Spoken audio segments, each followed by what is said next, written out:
Waktu beliau meletakkan lewat kuburan, lalu beliau tancapkan pelapa kurma, ya, ditaruh ditancap, dan beliau mengatakan penghuni kuburan ini, ya, akan diringankan baginya siksa kubur selama pelapa ini belum kering. Apa penjelasan ulama hadis? Yang dimaksud adalah ini mukjizat Nabi SAW, khusus buat Nabi. Bayangkan teman-teman kalau ini kita tarik umum, semua kita kalau ambil pelapa kurma tancap di kuburan, hilang siksa kuburnya. Berarti luar biasa gitu. Ya? Semua orang bisa selamat dari siksa kubur. Khususan Nabi, itu indikasi pertama. Tidak ada sahabat yang melakukan itu setelah Nabi. Berarti perbuatan itu khusus untuk Nabi. Alasan kedua, kenapa itu kekhususan Nabi? Karena di dalam riwayat tadi disebutkan Nabi diberitahu oleh malaikat Jibril bahwasanya penghuni kubur itu disiksa. Maka Nabi menancapkan kurma itu.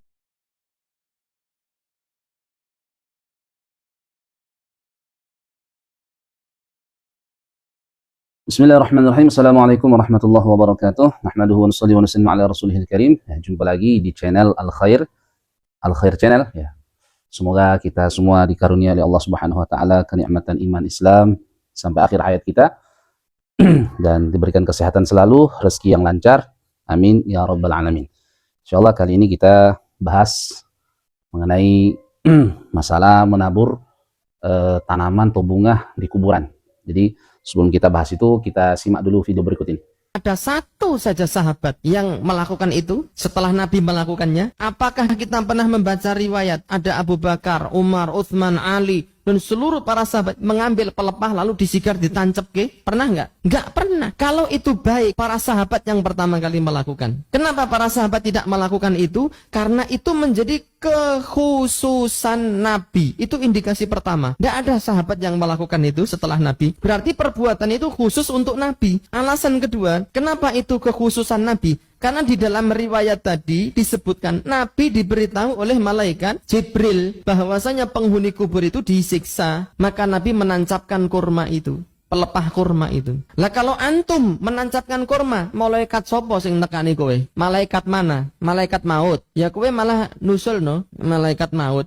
Bukan hanya sahabat, tabi'in atba'ut tabi'in, ndak ada yang mengikuti perbuatan Nabi tersebut. Apa kita lebih ngerti dari para sahabat? Yang aneh lagi, pelepah kurma itu diganti dengan bunga. Gue luwih ra nyambung meneh. Kalau mengikuti Nabi pakai pelepah kurma, di sini kan nggak ada pohon kurma, ya pakai pelepah kambil. Itu jauh lebih mendekati kias, bener nggak? Kok iso tekan menyan, iso tekan kembang, bang? Kembangnya pun dimodif. Ada kembang telon, kembang 7 rupa, kembang mbuh sembuan nenek borang. Itu kias-kias yang tidak benar, yang tidak dilakukan oleh sahabat Nabi Sallallahu radhiyallahu taala anhum ajma'in. Jadi nggak usah kita menanam pohon di atas kuburan karena para sahabat pun tidak melakukannya. Adapun yang dilakukan Nabi itu murni karena diberitahu oleh Jibril dan itu menjadi kekhususan beliau. Sikap Nabi SAW waktu beliau meletakkan lewat kuburan, lalu beliau tancapkan pelapa kurma, ya, ditaruh ditancap, dan beliau mengatakan penghuni kuburan ini, ya, akan diringankan baginya siksa kubur selama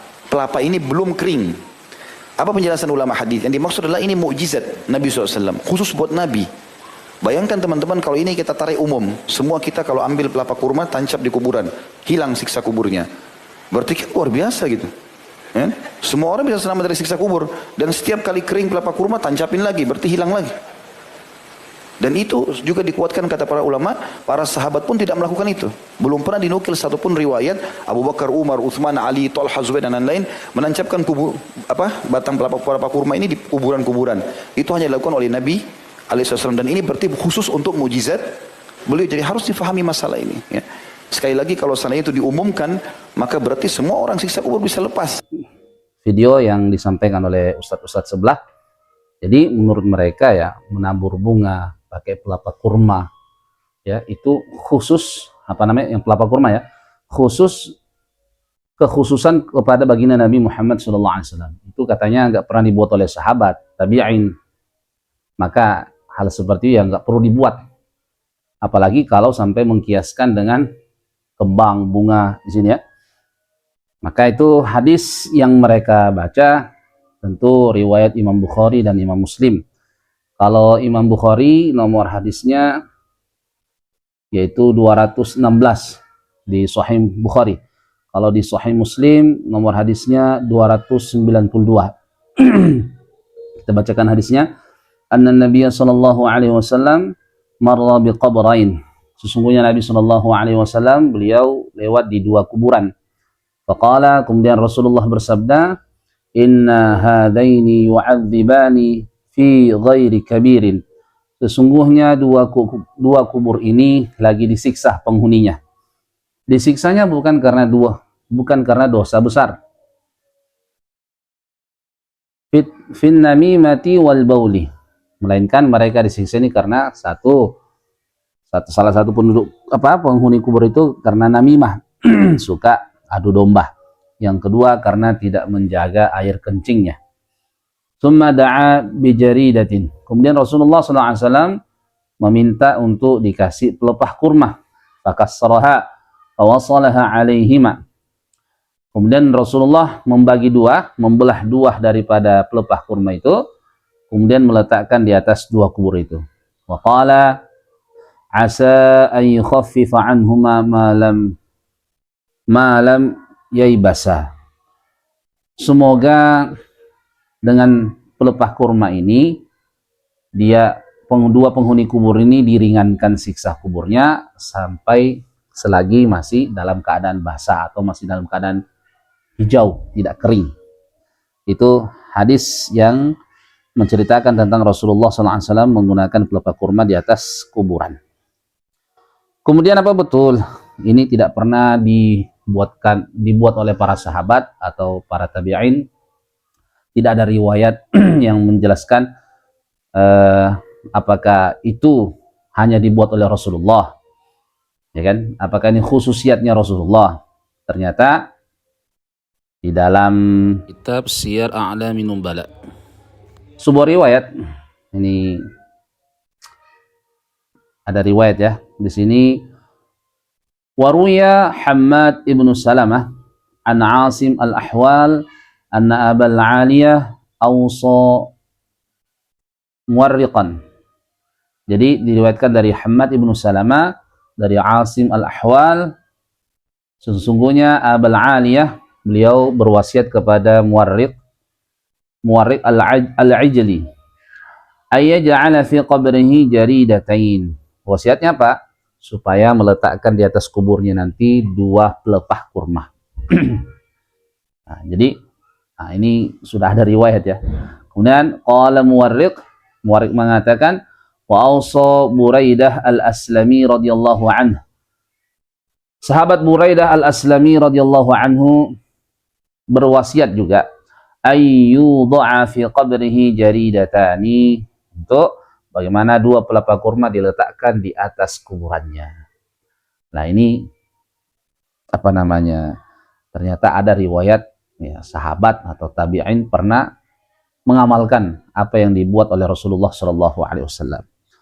Kemudian di dalam kitab Mughnil Muhtaj yang dikarang oleh Syekh Syamsuddin Muhammad ibnu Muhammad Al-Khatib Asy-Syurbini yang biasa dikenal dengan Imam Al-Khatib Asy-Syurbini.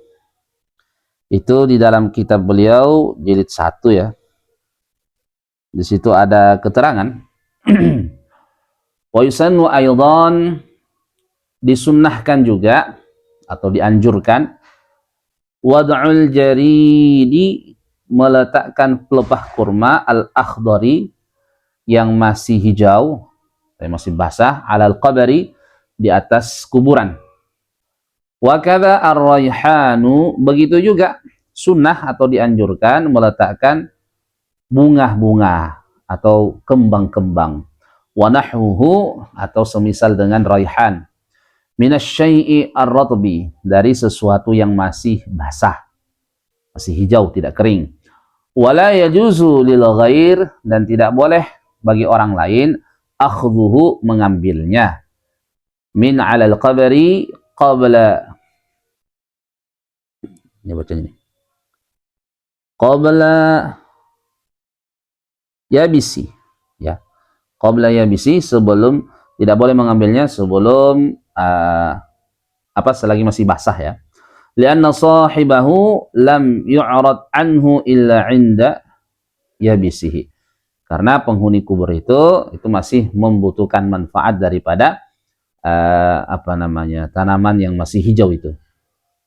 Li zawali naf'ihi alladhi kana fihi waqtu rutubatihi wa huwa al-istighfar. Karena ya masih terus orang yang dalam kubur atau jenazah yang dalam kubur itu masih mengambil manfaat selagi tanaman tersebut masih hijau, ya, pelepah kurma atau bunga-bunga itu masih hijau. Dan itu selama dia masih hijau, tidak kering, dia selalu beristighfar. Dari istighfarnya tanaman itu atau daun kurma, pelepah kurma atau bunga-bungahan itu, nah, itu masih senantiasa beristighfar, dan mayit yang ada di dalam kuburnya itu senantiasa mengambil manfaat. Nah, ini bukan karangan-karangan siapa ya. Ini adalah karyanya ulama-ulama zaman dahulu, para tabi'in, para sahabat, ya, tidak ngarang-ngarang. Maka jangan mudah mengatakan tidak ada riwayat, tidak ada dalil, ya. Apalagi sampai membid'ahkan, ya, melarang. Nah, ini harus kita hindari. Ya, semoga bermanfaat. Wassalamualaikum warahmatullahi wabarakatuh.